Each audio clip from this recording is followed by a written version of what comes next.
The bird. It's all space above, it's all ocean below. In between flies the poor bird, the size of a fist.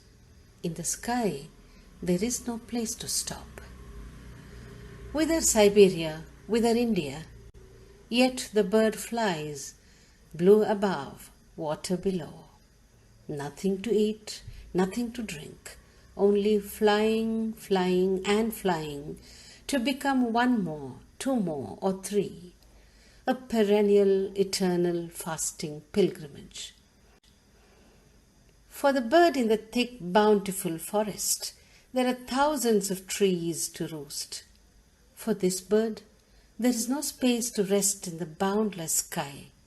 Fire above, water below, in between the teeny-weeny bird of no consequence.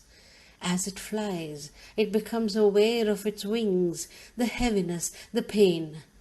The wings are flagging. Do you want to save the blue expanse? Save the bird first, oh God. It's not a bird, it's a heart, the heart of the sky.